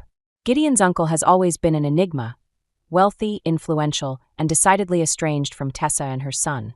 Now he might be my only hope. "So, Maggie," Ronan says, leaning back in his leather chair. "You say Gideon's been unfaithful?" I nod, swallowing hard. "I have proof. Photos, credit card statements, everything." Ronan's eyes narrow. "And you want my help too?" "What exactly?" "I want justice," I say, my voice stronger than I feel. "I want Gideon to face consequences for what he's done to our family." A slow smile spreads across Ronan's face. I've always liked you, Maggie. You've got fire. It's about time someone put Gideon in his place. Relief washes over me. So you'll help. On one condition, Ronan says, leaning forward. When this is over, you let me offer you a job. That nursing career of yours is holding you back. I hesitate, caught off guard. I'll think about it. Ronan nods, satisfied. Now let's talk strategy. For the next hour, we plot and scheme. Ronan's connections are vast, his resources seemingly limitless. By the time I leave his office, a plan has taken shape, one that will not only expose Gideon's infidelity, but also strip him of the comfortable life he's grown accustomed to. At home, Lila is waiting, her face a mix of hope and anxiety. How did it go with Uncle Ronan? I pull her into a hug. It went well, sweetheart. We've got a plan. As I outline the details, Lila's eyes widen. Mom, that's intense. Are you sure about this? I pause, considering her words. Am I sure? The plan is ruthless, designed to hit Gideon where it hurts most, his reputation and his wallet. Part of me recoils at the thought of being so vindictive. But then I remember the look on Gideon's face when I confronted him, the way he tried to blame me for his infidelity. My resolve hardens. I'm sure, I tell Lila. Your father made his choice. Now he has to live with the consequences. The next few days are a whirlwind of activity. I meet with lawyers, gather evidence, and set the wheels in motion. Ronan's influence opens doors I never knew existed, providing me with ammunition I never thought I'd have. Through it all, Gideon remains oblivious. He calls and texts, alternating between apologies and accusations. I ignore them all, steeling myself for what's to come. One evening, as Lila and I are going over the final details of our plan, the doorbell rings. My heart races as I open it to find Tessa standing there, her face a mask of disapproval. Margaret, she says coldly. We need to talk. I let her in, bracing myself for another confrontation. But as soon as the door closes, Tessa's facade crumbles. Is it true? She whispers. Has Gideon really been with that woman? The vulnerability in her voice catches me off guard. For a moment, I see past the critical mother-in-law to the hurt and betrayed mother beneath. Yes, I say softly. It's true. Tessa collapses onto the couch, her shoulders shaking with silent sobs. Lila appears in the doorway, her eyes wide with surprise at her grandmother's breakdown. As I watch Tessa cry, a flicker of doubt creeps in. Is this plan too much? Am I letting my anger cloud my judgment? But then I think of Gideon's lies, of the years he's stolen from us, of the trust he's shattered. I think of Lila, forced to grow up too fast because of her father's selfishness. No, I decide. This isn't just about revenge. It's about justice, about reclaiming our lives and our dignity. I sit next to Tessa, placing a hesitant hand on her shoulder. I know this is hard, I say, but things are about to change. For all of us. Tessa looks up, her mascara-streaked face a question mark. What do you mean? I exchange a glance with Lila, who nods encouragingly. Taking a deep breath, I begin to explain our plan. As I speak, I can feel the momentum building. There's no turning back now. Gideon's day of reckoning is coming, and I'll be damned if I'm not the one to bring it about. The game is set. Now it's time to play. The morning Gideon leaves for his PDA retreat dawns bright and clear, a stark contrast to the storm brewing inside me. I watch from the window as he loads his suitcase into the car, whistling cheerfully. If only he knew what awaited him upon his return. Are you sure about this, Mom? Lila asks, her voice trembling slightly. I turn to face my daughter, seeing the mixture of anticipation and fear in her eyes. It's too late to turn back now, sweetheart. Are you ready? She nods, squaring her shoulders. Let's do this. For the next few hours, we're a whirlwind of activity. We pack our essentials, carefully selecting what to take and what to leave behind. Each item feels weighted with memories, some cherished, others now tainted by Gideon's betrayal. As I place the last box in Ronan's waiting SUV, I pause to survey the house that's been our home for the past decade. It looks the same from the outside, but inside it's been hollowed out, much like our family. Everything's set, Ronan says, his voice uncharacteristically gentle. The movers will take care of the rest tomorrow. I nod, unable to speak past the lump in my throat. This is really happening. Back inside, I make my final preparations. On the dining room table, I arrange the evidence of Gideon's infidelity, credit card statements, phone records, and the damning photos. Beside them, I place a letter I've agonized over for days. Gideon, by the time you read this, Lila and I will be gone. I know about Daphne. I know about the lies, the stolen money, the broken promises. You've made your choice, and now I'm making mine. Don't try to find us. Don't try to explain. It's over. Maggie. P.S. I've taken the liberty of sharing some information with the PDA board and your mother. Enjoy your retreat. My hand shakes as I sign my name. Part of me still can't believe I'm doing this, the rational, forgiving part that's been my cornerstone for so long. But that part is being overridden by a newfound strength, a fierce determination to reclaim my life and protect my daughter. Mom! Lila calls from the doorway. It's time. I take one last look around the house, memories flashing through my mind like a bittersweet slideshow. The Christmas mornings, the birthday parties, the quiet evenings that once felt so perfect. All of it now overshadowed by Gideon's betrayal. As we drive away, I feel a mixture of grief and exhilaration. We're leaving behind more than just a house. We're shedding the weight of lies and disappointment, stepping into an uncertain but hopeful future. Ronan drives us to a sleek apartment building across town, one of his many real estate investments. It's yours for as long as you need, he says, handing me the keys. I've arranged for round-the-clock security, just in case. I raise an eyebrow. You think Gideon will cause trouble? Ronan's expression darkens. Let's just say I wouldn't put anything past him at this point. As we settle into our temporary home, my phone buzzes with a series of texts.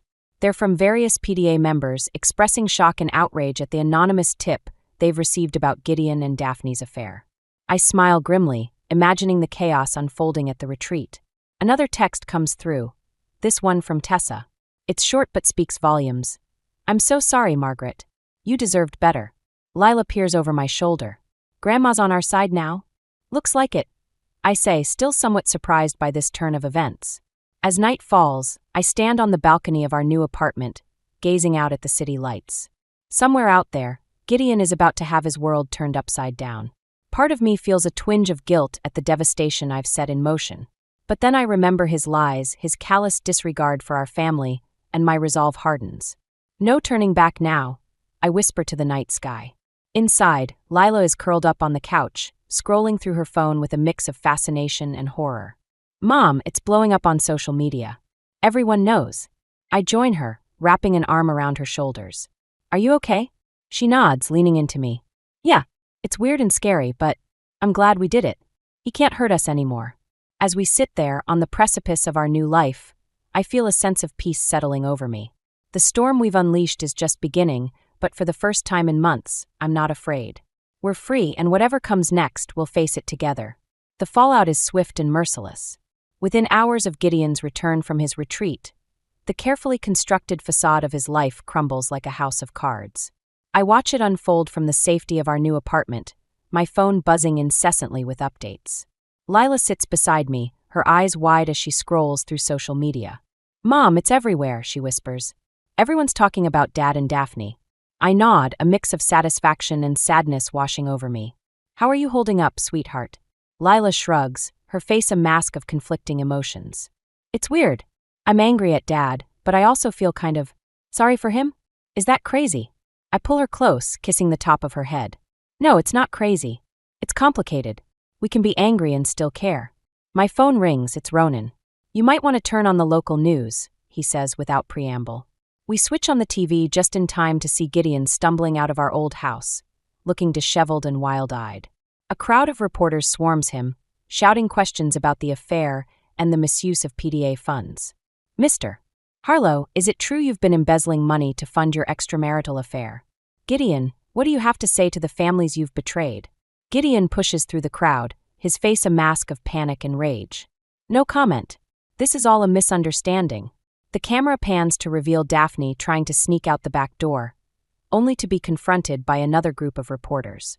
Her perfectly manicured image is in tatters, mascara streaking down her face as she shields herself from the cameras.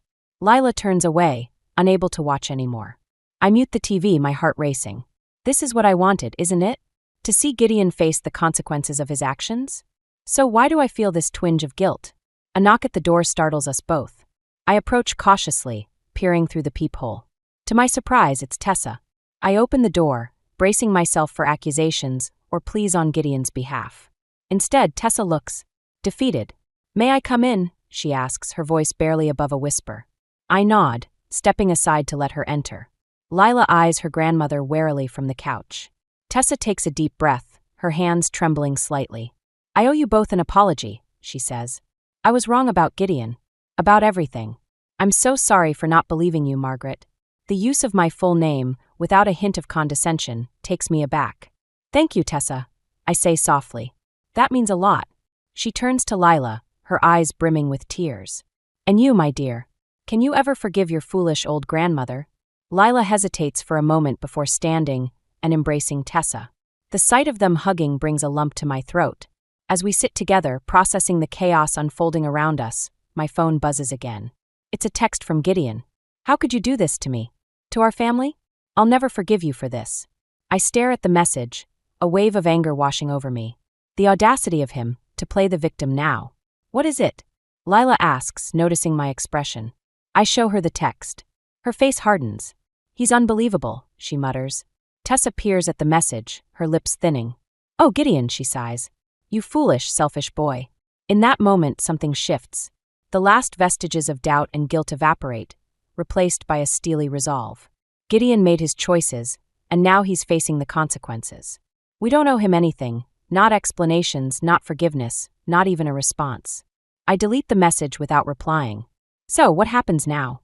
Lila asks, looking between Tessa and me. I take a deep breath, feeling lighter than I have in months. Now we move forward. We build a new life on our terms. Tessa nods, a hint of her old fire returning to her eyes. And I'll be there to support you both, every step of the way. If you'll have me. As we sit there, 3 generations of women united by shared pain and newfound strength, I feel a sense of peace settling over me. The storm we've weathered has changed us all, but we've emerged stronger, wiser, and more connected than ever before. Outside, the media frenzy continues. Gideon's carefully constructed world is in shambles. But here, in this quiet apartment, we're building something new. A future free from lies and betrayal, founded on truth and mutual support. The road ahead won't be easy, but for the first time in a long time, I'm excited to see where it leads. 6 months have passed since the day we left Gideon behind, and our world has transformed in ways I never could have imagined. I stand in the kitchen of our new home, a modest but charming house that Ronan helped us secure, watching Lila chat animatedly with her friends in the backyard. She's throwing a small party to celebrate her acceptance into a prestigious summer internship program. The sound of her laughter, so rare in those final months with Gideon, now fills our home regularly. Tessa bustles in, arms laden with trays of snacks for the teenagers. Margaret, dear, where shall I put these? The easy familiarity between us still surprises me sometimes. Tessa has become an unexpected pillar of support, her previous criticisms replaced by genuine care and admiration. Over there is fine, Tessa. Thank you, I say, smiling warmly. As I turn back to the window, my phone buzzes. It's a text from Ronan. Turn on the news. Channel 5. With a sense of trepidation, I switch on the small TV in the corner. The headline makes my breath catch. Local man sentenced in PDA embezzlement scandal. There's Gideon, being led out of the courthouse in handcuffs. The reporter's voice fills the room. Gideon Harlow, former stay-at-home dad and PDA treasurer, has been sentenced to 3 years in prison for embezzling over $100,000 from the school's funds. His accomplice and mistress, Daphne Reeves, received 2 years probation and community service. I mute the TV, a complex mix of emotions washing over me. Part of me feels vindicated, seeing Gideon face the consequences of his actions. But there's also a twinge of sadness for the man I once loved, the father of my child. Tessa places a comforting hand on my shoulder. You did the right thing, Margaret. He brought this on himself. I nod, grateful for her understanding. I know. It's just not how I ever imagined our story ending. Endings are just new beginnings in disguise, she says sagely. Look at us. Who would have thought we'd be standing here like this a year ago? Her words ring true. Despite the pain and upheaval, this past year has brought unexpected blessings. My relationship with Lila has deepened, built on a foundation of honesty and mutual respect. I've reconnected with old friends and made new ones, no longer isolated by Gideon's controlling nature. And then there's my career. Taking Ronan up on his job offer was a leap of faith, but it's paid off beyond my wildest dreams. As the head nurse of his new state-of-the-art clinic, I'm able to help more people than ever while still maintaining a healthy work-life balance. The doorbell rings, pulling me from my reverie. It's Ronan, arriving fashionably late as usual. Uncle Ronan, Lila exclaims, rushing to greet him. As I watch them interact, I'm struck by how seamlessly he's integrated into our lives. He's become the positive male role model Lila desperately needed, and a steadfast friend to me. Later, as the party winds down and the last of Lila's friends depart, we gather in the living room. Lila, Tessa, Ronan, and me, our unconventional but fiercely loyal family unit. I propose a toast, Ronan says, raising his glass of sparkling cider, in solidarity with the underage Lila. To new beginnings, unexpected allies, and the strength to forge our own paths. We clink glasses, the simple act feeling like a victory celebration. As I look around at these faces, my daughter, glowing with excitement for her future, Tessa, radiating warmth and acceptance, Ronan, his eyes twinkling with pride, I'm overwhelmed with gratitude. This journey has been painful and challenging, but it's also been transformative. We've emerged stronger, wiser, and more tightly bonded than ever before. As the evening draws to a close and I prepare for bed, I catch sight of myself in the mirror. The woman staring back at me is different from the one who first discovered Gideon's betrayal. She's more confident, more resilient, with a hard-won wisdom in her eyes. I think of the letter I left for Gideon all those months ago, ending with "It's over." I was right, but not in the way I thought. What's over is the chapter of my life defined by his presence, by the need to fit into someone else's narrative. This new chapter? It's just beginning, and for the first time in years, I'm genuinely excited to see where the story goes.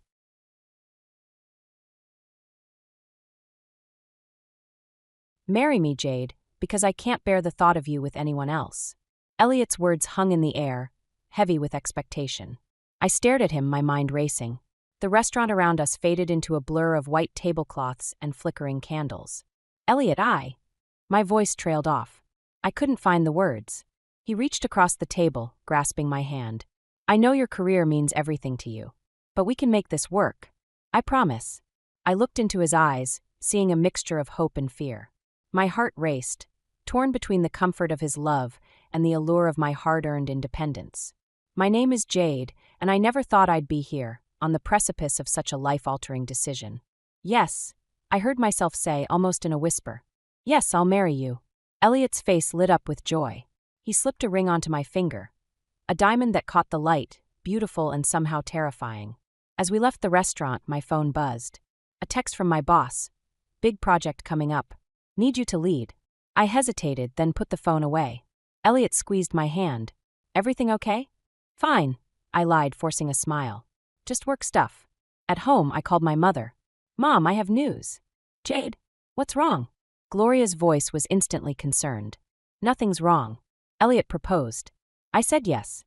There was a pause, then a squeal of delight. Oh, honey, that's wonderful. When's the wedding? What are you wearing? Oh, we have so much to plan. I laughed, her excitement infectious. Mom, slow down. We just got engaged. I'm just so happy for you, sweetie. You deserve this. As we talked, I caught sight of my reflection in the mirror. The woman staring back at me looked different, engaged, soon to be married. Was I ready for this? The next morning, I woke to Elliot making breakfast. Good morning, fiancé, he said, grinning. Fiancé, I repeated, testing the word. It felt foreign on my tongue. As I sipped my coffee, Elliot said, I was thinking we should have dinner with my parents this weekend, to announce the engagement. I nearly choked. This weekend? Isn't that a bit soon? He frowned. Why wait? They'll be thrilled. I thought about Walter and Lorraine Mercer, with their traditional values and judgmental glances. Sure, I said, trying to sound enthusiastic. This weekend it is. At work, I threw myself into the new project, grateful for the distraction. My colleague Sarah noticed the ring immediately. Oh my God, Jade. Congratulations. She hugged me tightly. So, when's the big day? We haven't set a date yet, I said, suddenly feeling overwhelmed. Sarah's smile faltered. You okay? You don't seem very excited. I am, I insisted. It's just a lot to process. As I dove into work, my phone buzzed again. A text from Elliot. Mom's planning a big dinner for Saturday. Can't wait for you to be part of the family. I stared at the message, a knot forming in my stomach. Part of the family. The Mercer family. Was I ready for that? That night, as Elliot slept beside me, I lay awake, staring at the ceiling.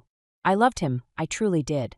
But as I thought about the future, our future, I couldn't shake the feeling that something was off.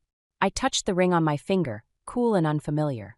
It's just nerves, I whispered to myself. Everything will be fine. But as I finally drifted off to sleep, a small voice in the back of my mind whispered, "Will it?" The Mercer mansion loomed before us, a Victorian monstrosity that seemed to frown at our arrival. Elliot squeezed my hand reassuringly as we approached the front door. "Ready?" he asked. I nodded, forcing a smile. "As I'll ever be." Walter Mercer opened the door, his stern face softening slightly at the sight of his son. "Elliot, good to see you." His gaze shifted to me, eyes narrowing. "Jade, Mr. Mercer," I said, extending my hand. He shook it briefly, his grip firm and cold. Lorraine appeared behind him, all pearls and perfume. "There's my boy," she exclaimed, embracing Elliot. She turned to me, her smile not quite reaching her eyes. "Jade, dear. How lovely." As we entered the dining room, I couldn't help but feel like I was walking into a lion's den. The table was set with fine china and crystal, a clear reminder of the world I was marrying into. "So, Jade," Lorraine began as we settled into our seats, "Elliot tells us you're quite the career woman." I nodded, swallowing a bite of salad. "Yes, I'm a project manager at—" "How fascinating," she interrupted, her tone suggesting it was anything but. "And do you plan to continue working after the wedding?" Elliot shifted uncomfortably beside me. I felt a flicker of annoyance at his silence. "Of course," I replied firmly. "My career is very important to me." Walter harumphed from the head of the table. "In my day, a woman's most important job was taking care of her family." I bit my tongue, reminding myself to play nice. "Times have changed, Mr. Mercer. Many women successfully balance career and family now." Lorraine's lips thinned. "Perhaps. But surely you'll want to start a family soon? Elliot isn't getting any younger." "Mom," Elliot protested weakly. I forced a laugh. "We haven't really discussed that yet. We're just enjoying being engaged." The conversation mercifully shifted to wedding plans, though Lorraine's pointed comments about traditional values and a proper family wedding grated on my nerves. As dessert was served, Walter cleared his throat. "Elliot, my boy, have you given any more thought to joining the family business?" Elliot tensed beside me. "Dad, we've talked about this. I'm happy where I am." "Nonsense," Walter scoffed. "It's time you took on some real responsibility. You can't keep coasting along in that entry-level position forever." I frowned. "Entry-level?" Elliot had told me he was on track for a promotion. "Actually," I interjected, "Elliot's been working really hard. He's up for a big project next month that could lead to—" "Jade," Elliot cut me off, his voice strained. "Let's not bore them with work talk." I stared at him, hurt and confused. Why was he dismissing my support? As we prepared to leave, Lorraine pulled me aside. "Jade, dear, a word of advice. A happy marriage requires sacrifice.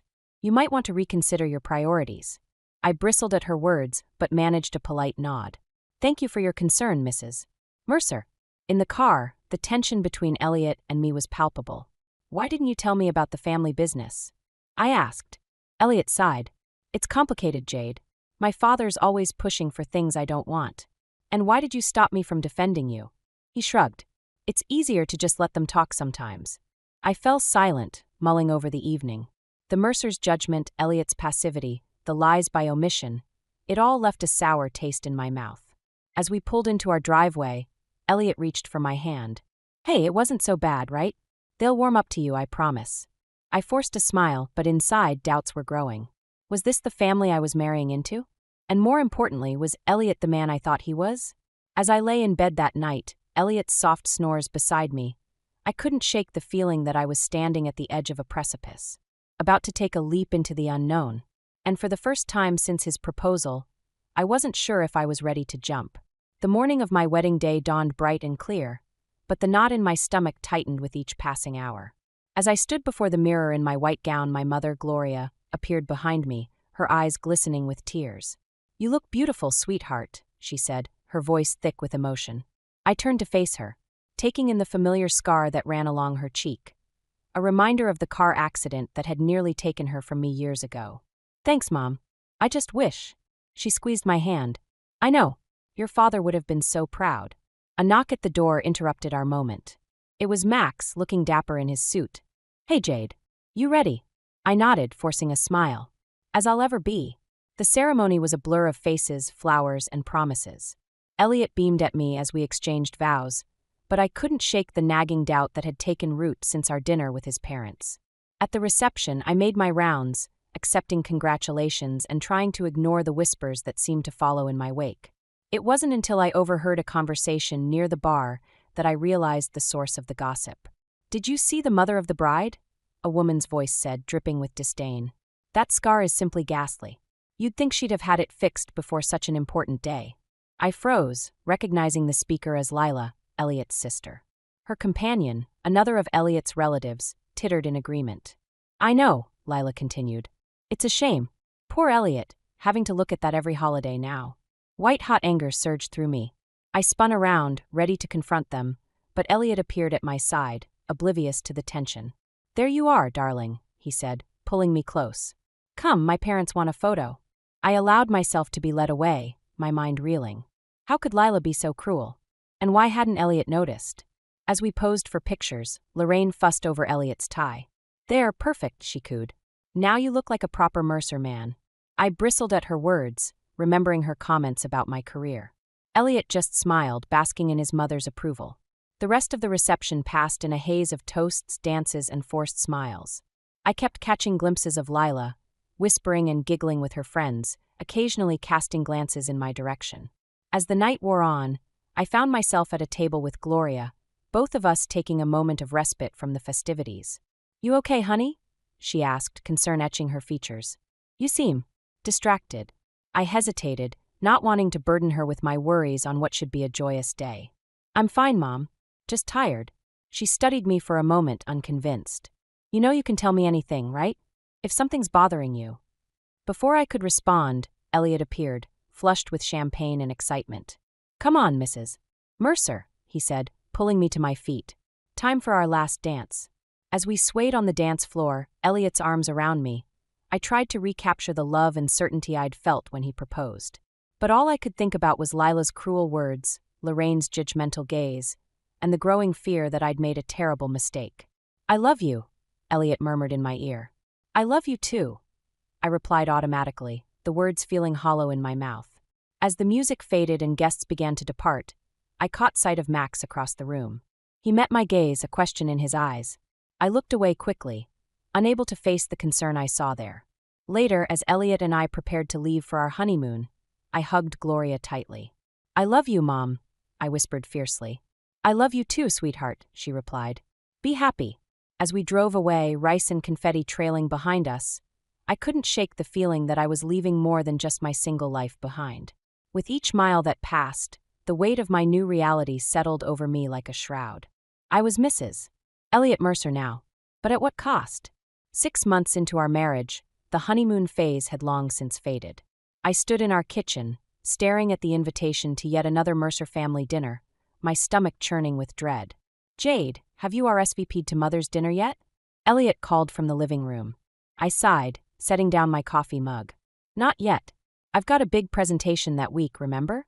Elliot appeared in the doorway, frowning. "Can't you reschedule? You know how important these dinners are to my family. And you know how important this project is to my career," I countered, frustration building. He ran a hand through his hair, exasperated. "Jade, we've talked about this. Maybe it's time to start thinking about scaling back at work." I froze, disbelief washing over me. "Excuse me. It's just, Mother was saying the other day that it might be nice if you were home more. You know, to start thinking about our future." The implication hung heavy in the air. Children, the topic we'd been dancing around for months. "Elliot, we agreed we'd wait a few years before even considering kids," I said, my voice tight. He shrugged, not meeting my eyes. "Things change.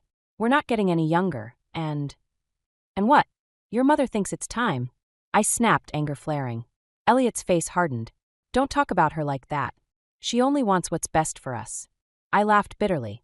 "For us? Or for you?" The argument escalated, ending with Elliot storming out and me left seething in the kitchen. As I aggressively wiped down the counters, my phone buzzed.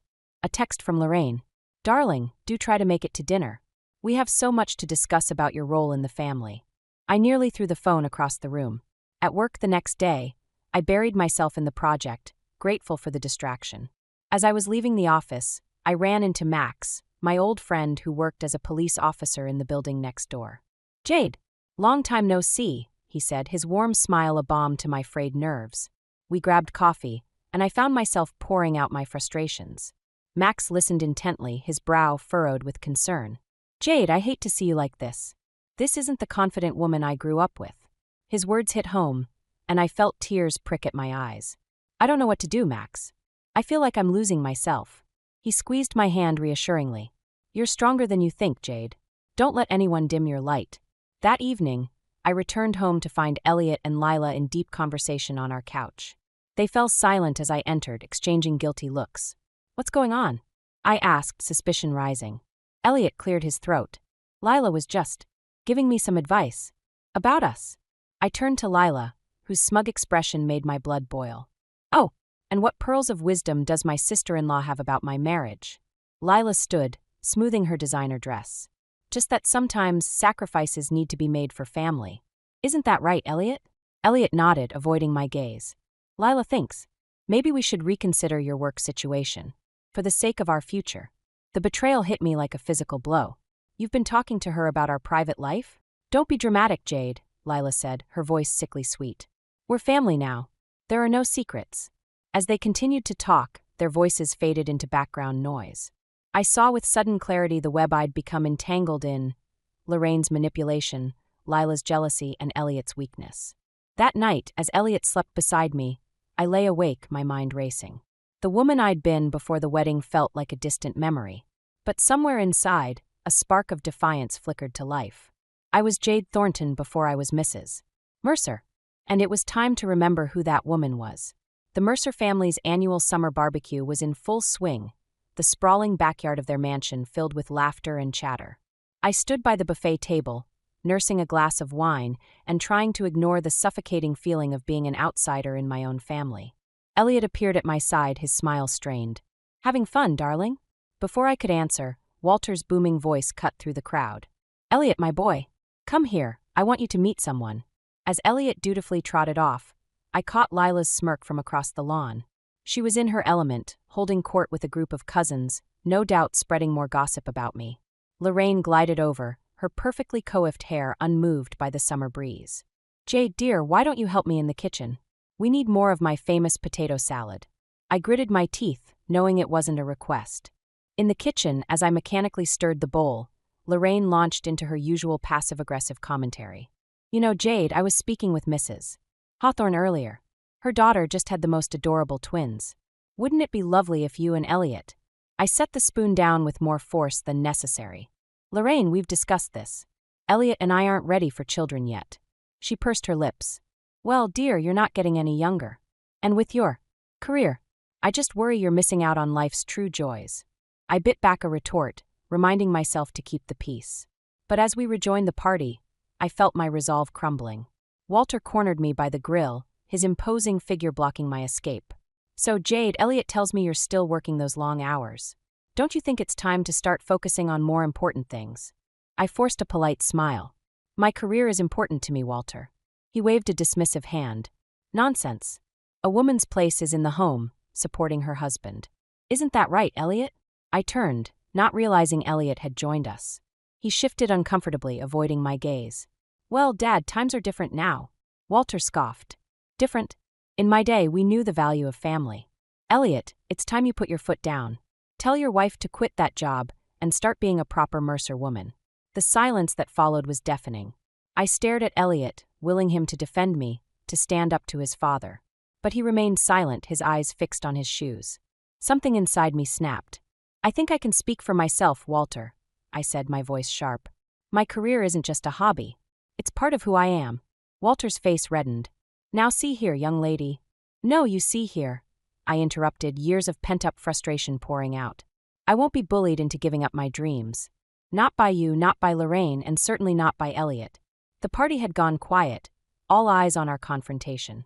Lila stood nearby, her expression a mix of shock and glee. I turned to Elliot, my voice breaking. Are you going to say anything? Or are you going to let your father disrespect me?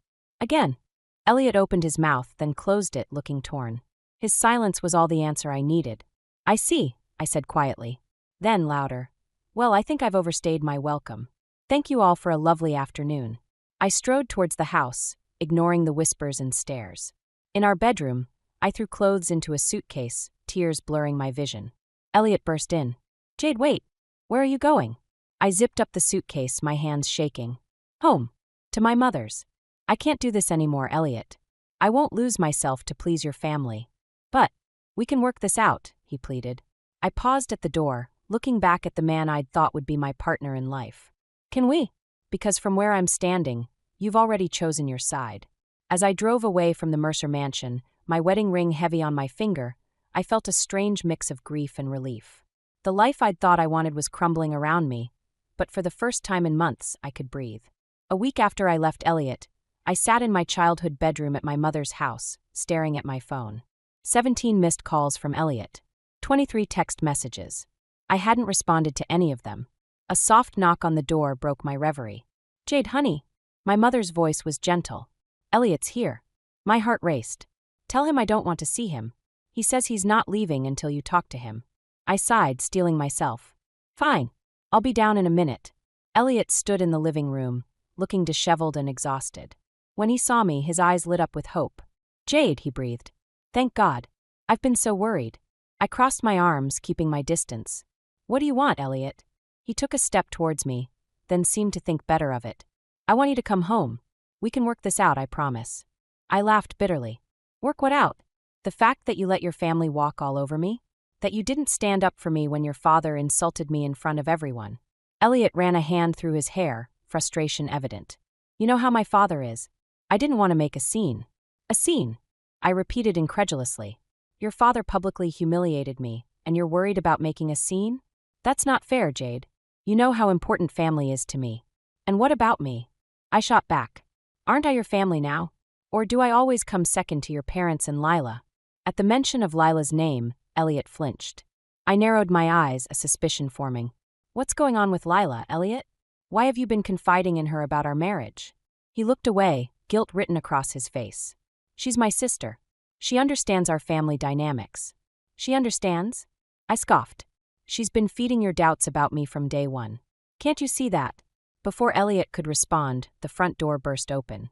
Lila stormed in, her face flushed with anger. There you are, she spat at Elliot. I can't believe you came crawling back to her. I stared at her in disbelief. How dare you barge into my mother's house? Lila ignored me, focusing on Elliot. After everything we've talked about, after all the plans we made.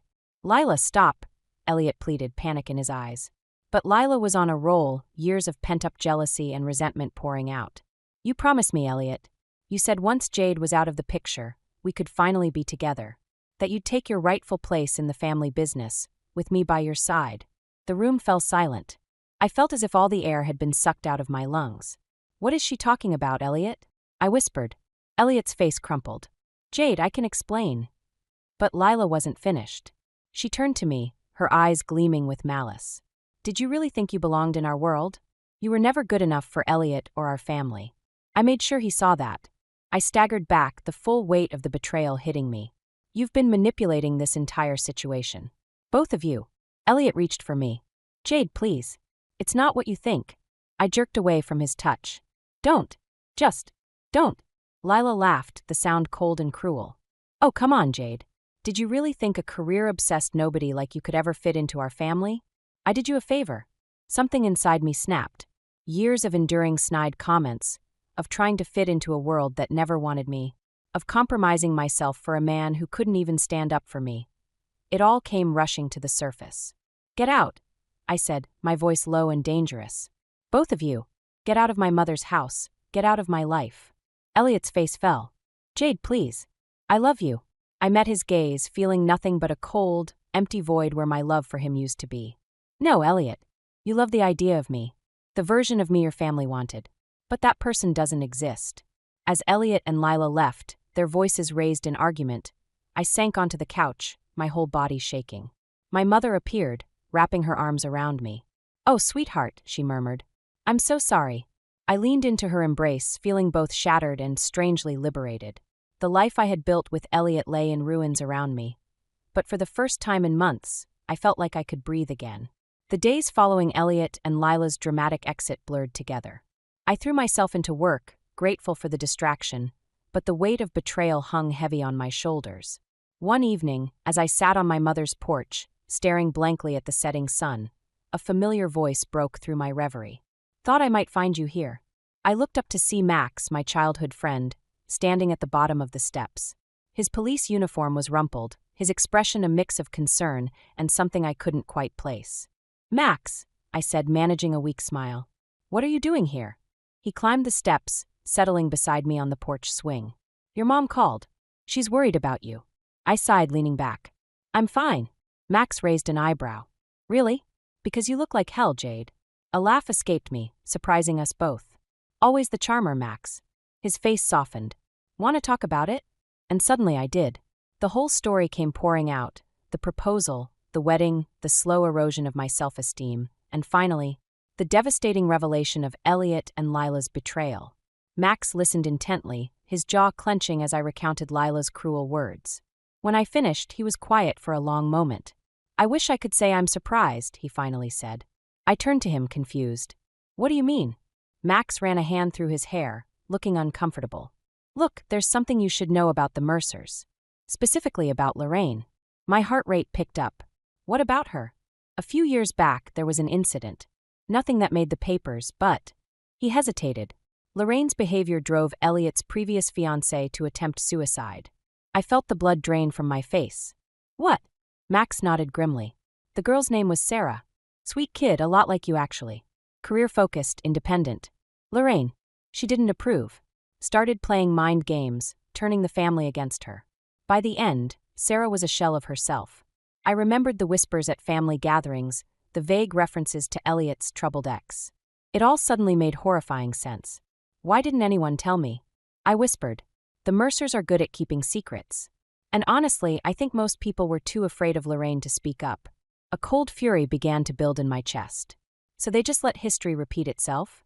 Let me walk into that snake pit. Max reached out, squeezing my hand. "I'm sorry, Jade. I should have said something sooner. I didn't want to believe they'd do it again." I stood abruptly, pacing the porch. All this time, I thought there was something wrong with me. That I wasn't good enough, that I needed to try harder. "There's nothing wrong with you, Jade," Max said firmly. "The Mercers are the problem. They've been doing this for years, manipulating people, tearing families apart." I stopped pacing, a realization dawning. "That's why you became a cop, isn't it? To protect people from families like the Mercers." Max nodded, a sad smile on his face. "Someone has to stand up to them."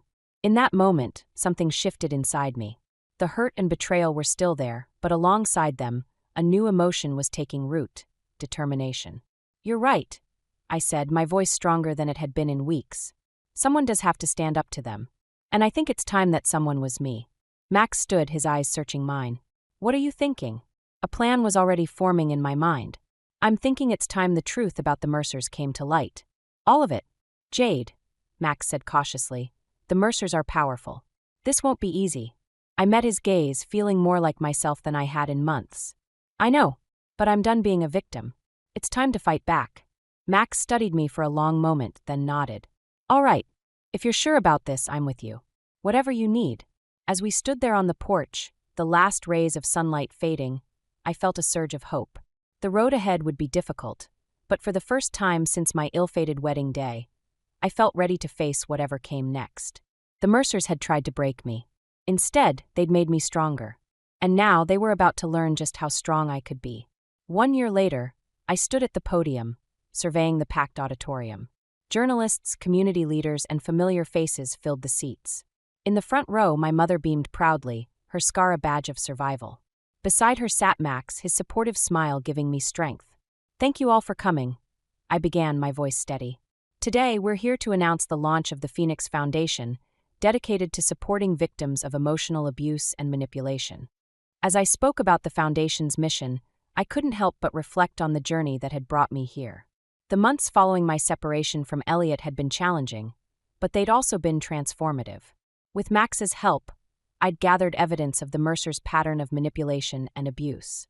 Sarah, Elliot's ex-fiancée, had come forward with her story, along with others who'd been silenced by the family's influence. "Our goal," I continued, "is to provide resources, counseling, and legal support to those trapped in toxic family dynamics.